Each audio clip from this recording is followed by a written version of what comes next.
कल्याणी क्या करना चाह रही हो? अरे क्या है ये सब? क्या है कल्याणी? क्या है ये? कल्याणी क्या कर रही हो? कल्याणी बस यार बस। What the hell is this?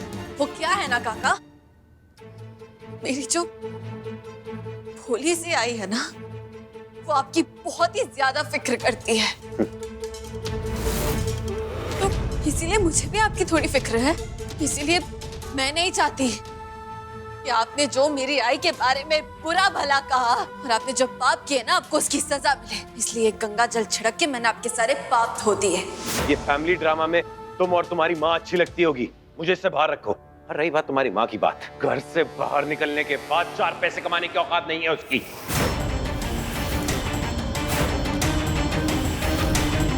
और तुम्हारे बारे में भी मैंने कुछ सुना है। तुमने पुलिस हेडक्वार्टर्स में पेंशन के लिए अप्लाई किया है ना? मैं भी देखता हूं तुम्हारी ये पेंशन सैंक्शन कैसे होती है। उसके बाद तुम्हारी आई क्या करेगी? Let me think. घर वो कैसे चलाएगी? अरे खाना क्या खिलाएगी? ममता, संस्कार। क्योंकि तुम्हारी आई के पास इतनी अकल नहीं है कि वो बाहर निकल के पैसे कमा सके।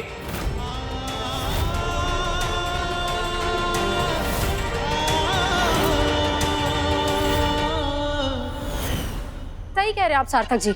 अच्छा रहा अब माई नहीं, दीदी की सच्चाई सबके सामने आ गई, वरना ना जाने ये माँ बेटी मिलकर क्या क्या कारनामे करते आगे जाकर। अपनी चच्ची कुछ भी ना बोल।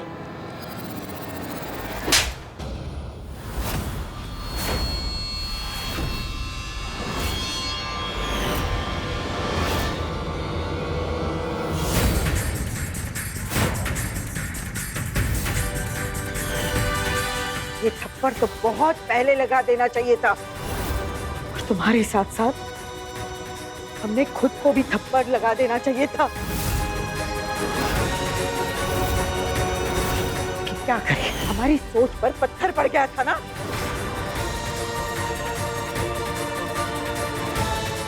सार्थक, वैसे सजा के हकदार तुम भी हो, लेकिन हम जानते हैं कि तुम इंसान बुरे नहीं हो, बस गलतफहमी का शिकार हो गए हो। हमने तुम्हें अनुप्रिया के लायक समझा क्योंकि हमें विश्वास था कि जो गलतियां हमारे बड़े बेटे अतुल ने की वो तुम दोहराओगे नहीं। खैर, गलतियां तो हमसे भी बहुत बड़ी हो चुकी है और इसके लिए गणपति बाप्पा हमें कभी माफ नहीं करेंगे। अगर हमें उसी वक्त सही और गलत की पहचान होती ना, तो आज ये नौबत हम पर नहीं आती।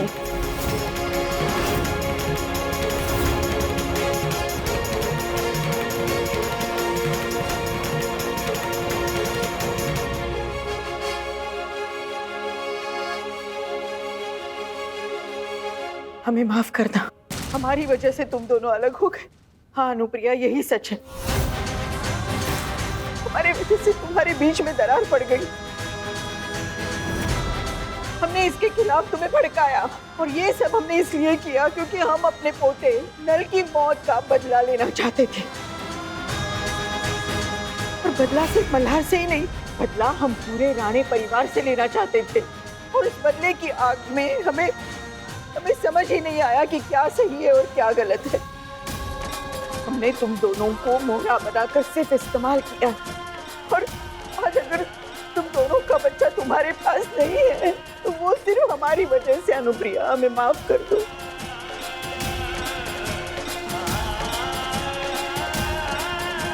वाह सर, वाह, आपके लिए तो तालियां बनती हैं।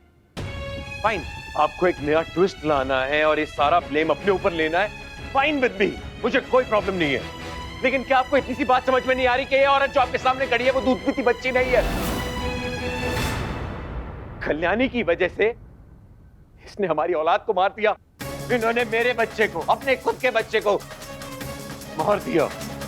8 महीने की प्रेगनेंसी में कल्याणी ने ऐसा क्या जादू कर रखा था जो उसे ढूंढने बाहर निकल जाती थी? और इसके बाद भी अगर आपको इनकी तरफदारी करनी है तो मैं क्या ही कहूं? भाई साहब, अगली बार अपनी हदें ना पार करने की सोचेगा मत, वरना अपने बेटे से आप कभी नहीं मिल पाएंगी।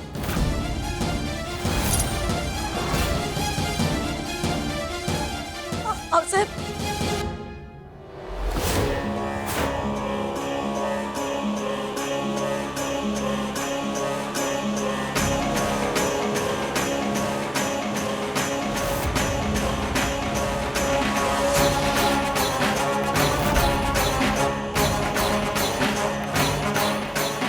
गोदावरी, ये लो और इसे पुलिस स्टेशन में जाकर जमा कर दो। हम नहीं चाहते कि हमारा बेटा विवेक कभी जेल से रिहा हो। उसने स्वरा के साथ जो अन्याय किया है ना, उसे उसकी सजा भुगतनी ही पड़ेगी।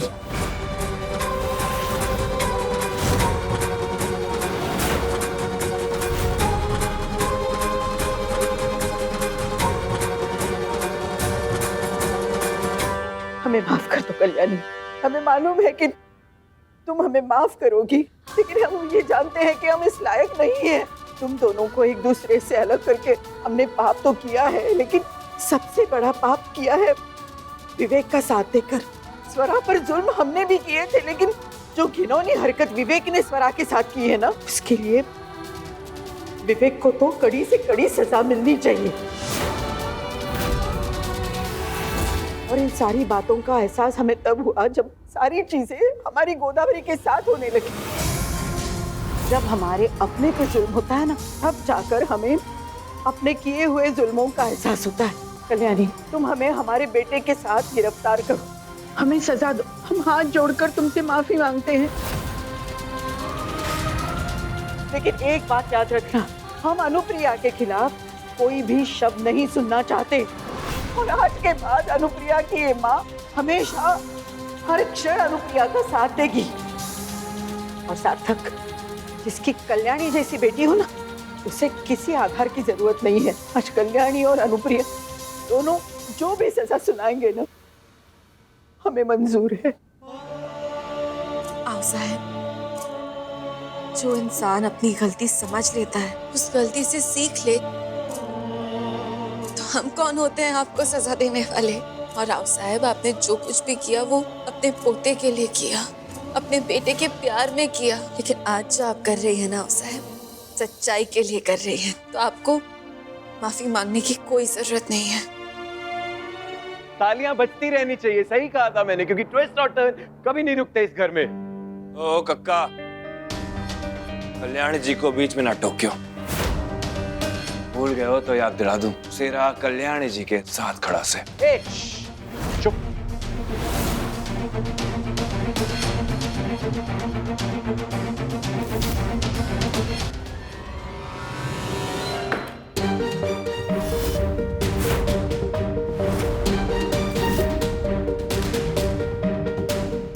एक इंटरेस्टिंग फैक्ट बताता हूं, मजे की बात। जानते हो सीडी में और अनुप्रिया में क्या सिमिलैरिटी है? ये दोनों बेजुबान है। और ये दोनों ही क्या, यहाँ रखी ये टेबल, ये चेयर, ये फर्नीचर, ये सब बेजुबान है जैसे औरत है। इनसे अच्छा तो मैं इन सब चीजों से शादी कर लेता। औकात क्या है इनकी, सार्थक राणे की बीवी होने की। मुझ जैसा पढ़ा लिखा लॉयर इनके साथ रहेगा, स्टैंडर्ड नहीं है तुम्हारा कि इसके साथ खड़े भी हो सको। नहीं, सोच रहा हूं मैं भी थोड़ी ताली बजा लूं। दर्द तो होगा, लेकिन ताली बजा लूं और कक्का ने थोड़ा सा जादू दिखा दूं। क्यों कक्का?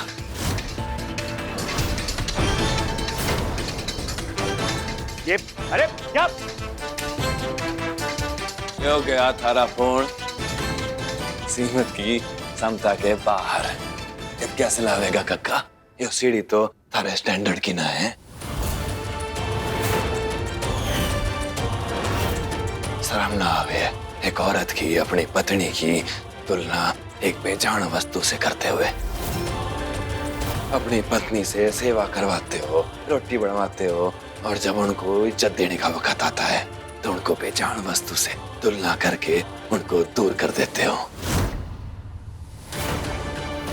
अरे काका, मैं तो गंदी नाली का कीड़ा हूं। भूख लगी तो रोटी छीन के खा ली, आधी जिंदगी जेल में गुजार दी। अनपढ़ हूं, गंवार हूं, पर तू किस तरह तू पढ़ा लिखा गंवार निकला। और किस तरह तारी सोच इतनी नीचे गिर गई।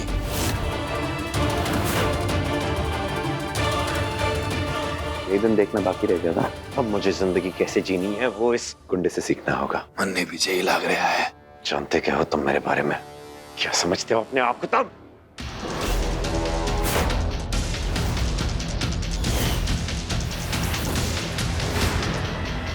खबरदार, क्षमा चाहता हूँ कक्का, पर जैसा भी सो अपनी जुबान का पक्का सो। और तने याद ना हो तो याद दिला दूं, मैंने कही थी कि दोबारा हमारे गिरबान पे हाथ रखा ना तो भूल जाऊंगा कि थारी उम्र कितनी है। समझेगा? शिरा, शिरा, शिरा छोड़ो इन्हें, छोड़ो इन्हें। ये चाहे कितनी भी बदतमीजी करे, इनसे बदतमीजी नहीं करना। बदतमीजी से तो सेरा का पुराना नाता है कल्याणी जी, गुंडा होना। और अब सब जब अपनी कहानियां सुना रहे हैं तो सेरा भी अपनी कहानी जरूर सुनाएगा। तमीज, इज्जत, ममता और औरत की समता के हुए है मैंने इसी घर में आके सीखी से।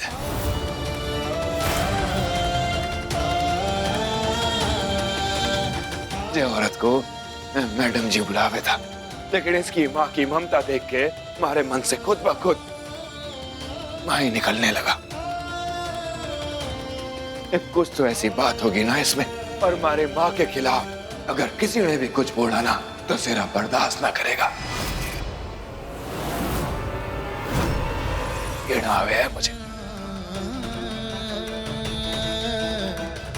हारे से, अपने आप से और मर्द जात से। मर्द को जब जरूरत पड़े है ना तो औरत से सारे काम करवा ले है, खिदमत करवा ले है, अपना घर बनवा ले है, संसार सजा ले है। और जब उस औरत को सम्मान देने का वक्त आया है ना तो उस बेचारी को बेजान वस्तु समझ के दूर करते हुए।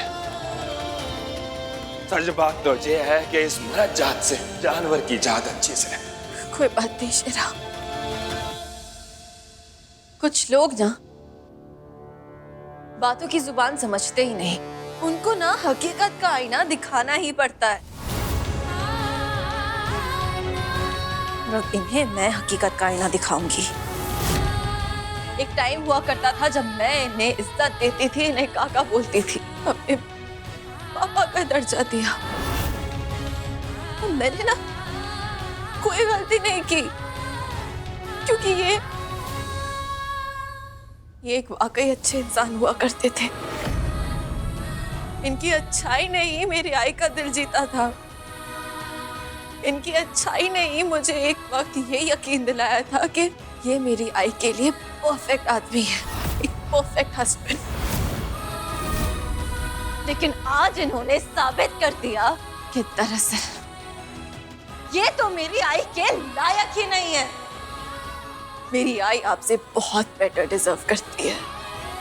और अब मेरी आई इन्हें दिखाएगी कि मेरी आई असल में है कौन और वो क्या डिजर्व करती है।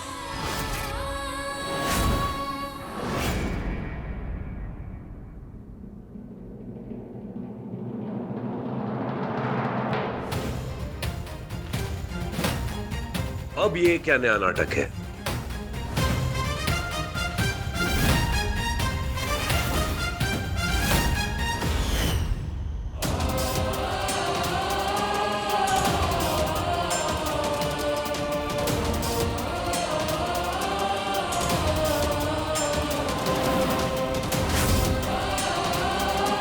ये 7 मटके इन आने वाले 7 दिनों का प्रतीक है कि मेरी आई को ना किसी सर्टिफिकेट की जरूरत नहीं है ये साबित करने के लिए कि वो कितनी खास है। और मेरी आई की काबिलियत क्या है ये अब आप सब खुद अपनी आंखों से ही देख लेना।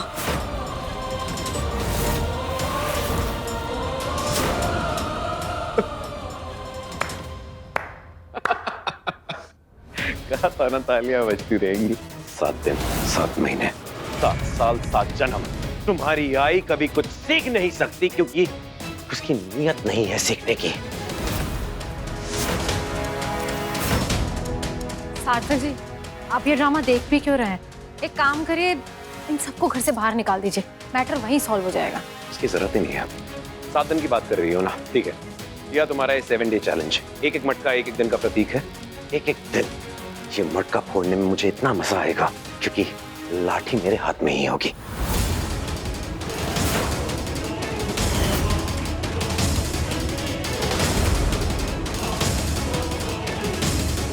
इस कंपटीशन को एक्साइटिंग बनाते हैं। 7 दिन में अगर तुम्हारी आई वो ना बन पाई जो तुम कह रही हो या जो तुम चाह रही हो, तो मोक्ष हमेशा हमेशा के लिए मेरे साथ चला जाएगा। And this time it will be final. ओ कक्का, बालक को क्यों कर बीच में ला रहा है? बोलने दो इन्हें शेरा। क्या बोलेंगे आप? हाँ क्या? यही कहेंगे ना कि मैं पिल्लू की सौतेली माँ हूँ, वो मेरा असली बेटा नहीं है। मल्हार जी अब इस दुनिया में नहीं रहे तो पिल्लू को मेरे पास नहीं रहने देंगे आप, और आप मेरे बच्चे को मुझसे छीन लेंगे। बस यही 4 घिसी पिटी धमकियां है ना आपके पास? तो ठीक है काका, मुझे मंजूर है। जाइए जाइए, जो करना है ना करिए, मैं नहीं डरती आपसे।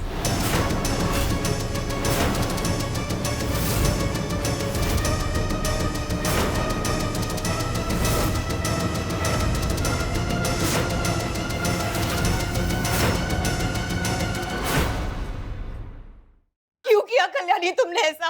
क्या जरूरत थी तुम्हें सार्थक के साथ शर्त लगाने की? यहाँ बात मोक्ष की है। तुम्हें पता है ना, अगर हम शर्त हार गए तो मोक्ष के साथ क्या हो सकता है? शांत हो जाओ। आई बैठ। कैसे शांत हो जाऊं मैं?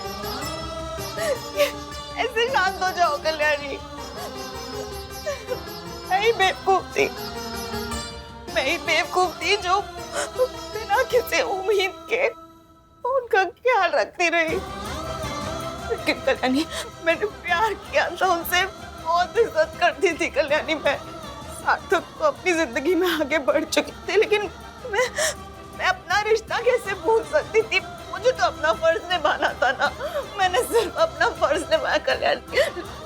लेकिन अब तो मुझे ऐसा लग रहा है कि मैंने तो बेवकूफी की है। मुझे करना ही नहीं चाहिए था ऐसा, और अब तो मुझे उसकी सजा मिलनी चाहिए। आई तुमने कोई बेवकूफी नहीं की है। आई ये तो तुम्हारा बड़प्पन है कि काका के ऐसे बर्ताव करने के बावजूद भी तुमने उनका साथ दिया, उनका ख्याल रखा, सिर्फ और सिर्फ उनकी खुशी चाहिए। और अगर ये बात वो समझ नहीं पा रहे हैं ना, तो ये उनका नुकसान है, उनका लॉस है, उनका बैड लक है, उनकी बेवकूफी है। तुम्हारी कोई गलती नहीं आई। काका को तुमसे अच्छा लाइफ पार्टनर मिल ही नहीं सकता। और अब देखना, हम उन्हें ये एहसास दिलवाएंगे कि उन्होंने क्या खोया है। उन्होंने मेरी आई को खोया है। आई तुम सबसे बेस्ट हो, तुम सबसे बेस्ट हो। प्लीज खुद के बारे में ना ऐसा मत सोचो।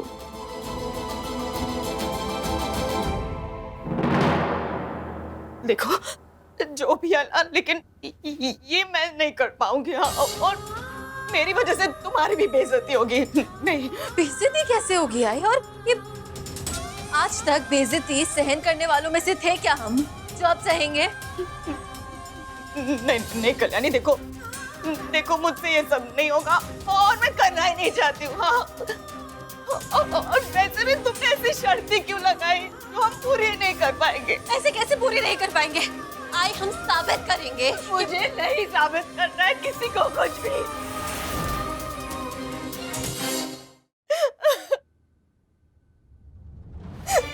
बचपन से लेकर आज तक मैं अपने आप को सिर्फ साबित करती आई हूँ कल्याणी। अब बस हो गया। बचपन में आई बाबा को, फिर भाई को, फिर पति को, फिर ससुराल वालों को सिर्फ साबित ही करती आई हूँ मैं। पहले पति को तो कुछ साबित नहीं कर पाई, अब दूसरे पति ने भी वही इतिहास दोहराया। अब मैं और क्या साबित करूं? और वैसे भी ना कल्याणी, अगर मेरा कोई जीवन साथी नहीं बन पा रहा, अगर मेरे साथ कोई नहीं रह पा रहा, तो प्रॉब्लम तो मुझ में ही होगी ना। प्रॉब्लम मुझ में ही है, मुझ में ही कोई कमी है। देखो मेरी तरफ, तुम्हें कोई कमी नहीं है, तुम्हें कोई प्रॉब्लम नहीं है, समझी तुम? आई, अब ये लड़ाई ना सिर्फ तुम्हारे और काका के बीच नहीं रही है। अब ये लड़ाई हर उस औरत की है जिसका पति उसकी इज्जत नहीं करता। अब ये लड़ाई हर उस औरत की है जिसके घर में उसकी कोई वैल्यू नहीं है। और आई, हम ये लड़ाई जीतेंगे, समझी तुम? ये लड़ाई हम जीतेंगे, काका को हम हराएंगे और हर उस औरत के मन में ये आत्मविश्वास जगाएंगे कि उसे डरने की जरूरत नहीं है। ये लड़ाई हर उस औरत की है जिसको अपनी आवाज दबाने की आदत पड़ चुकी है। समझ रही हो ना तुम?